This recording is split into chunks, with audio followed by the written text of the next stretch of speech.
Medieval Dynasty is a game that is constantly being developed, and since the autumn update, there's a whole bunch of new content that we got in the game, and also a whole bunch of mechanics that has been reworked and improved upon.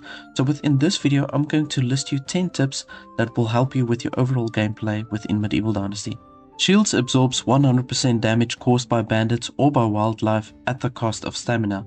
Now there is one side note, however, in order for the shields to work, you do need a weapon selected with the shield, otherwise it doesn't work. Now, I don't know why it is that way, but if you only have your shield raised and not a weapon in your hand, you're going to take full damage. Now, all the wildlife and the bandits have come significantly stronger, so you are forced to engage them with the shield at all times, otherwise you are going to have a hard time. Now, what I would like to do in general, like for example with the Bison, I would like to isolate one of them. You don't want more than Bison to attack you with the current settings of the game.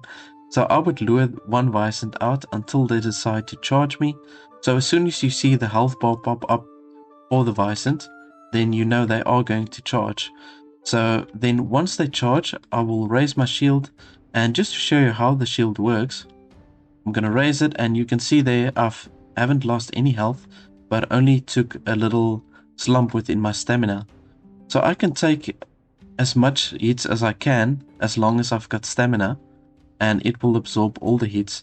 Now what I would like to do is I will wait for the Bison to charge and run a little distance away from me, and once they do get some distance in between me and the Bison, I would actually take out my bow and arrow and give it maybe 1 or 2 shots and then pull my shield out again, because with the melee weapons the Bison simply is too strong to make any impact.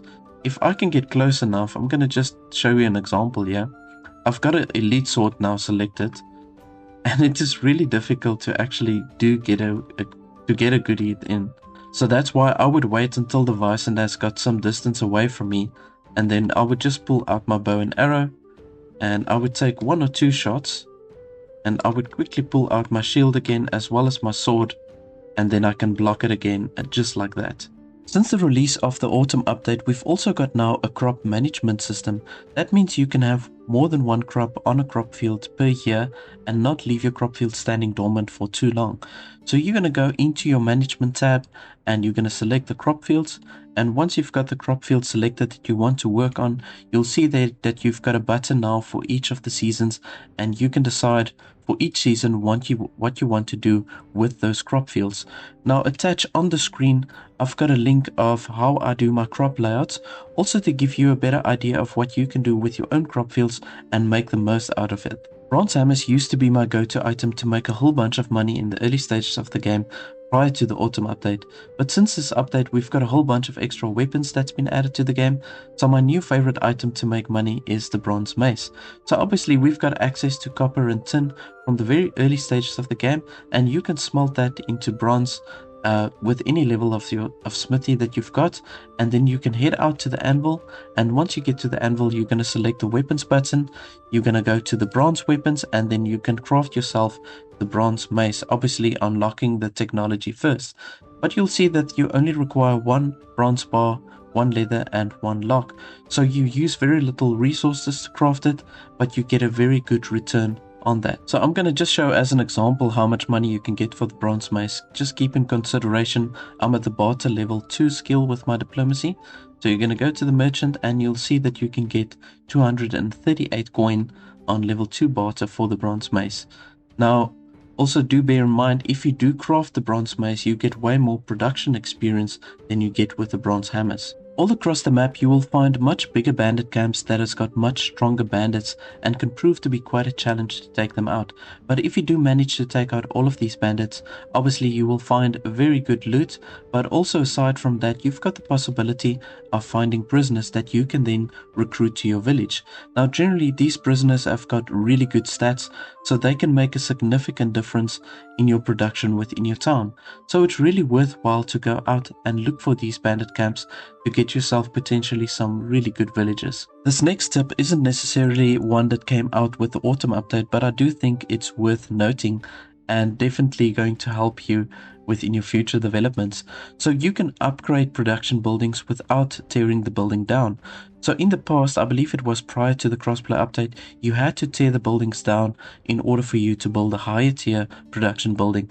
But now you can simply go to the production building that you want to upgrade. So for example, I've got the Hunter's Hut over here.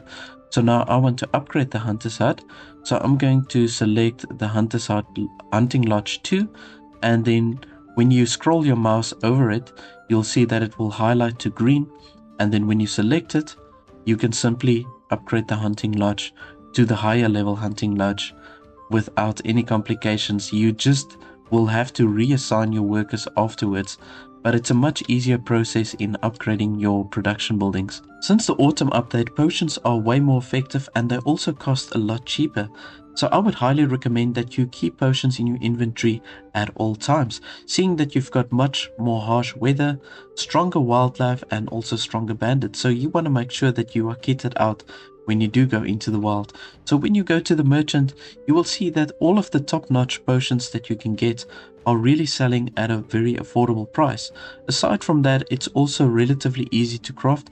If you don't want to pay for these potions, then you can just craft them yourself within your town with only a bunch of flowers and herbs. Try to build a tavern as quickly as you can within your town so that you can literally double the odds of having a herald that will visit your valley, since they only visit taverns and there's only one other tavern within the valley. Now the heralds play a much more important role since the autumn update, as they are responsible for you to be able to name your town and also to get a quest. Now you are going to have to do a couple of quests for the heralds, and that's why you want to increase the likelihood of them visiting your town so that you can complete the quest as quick as you can, and then so that you can then finally name your town and then also get the quest for your town. Completing the king's quest can be a resource heavy endeavor and it can also cost you a lot of money, so it's a good idea to develop your diplomacy skill with the Hand of the King. Once it's fully developed, you require 30% less resources to complete these challenges, and because these challenges are the main thing that's responsible for you to get a name for your town and also to get a banner, it really helps you to develop this skill specifically. Most people already know that insulated houses makes your people happier, but aside from that, it also causes the people to use less firewood.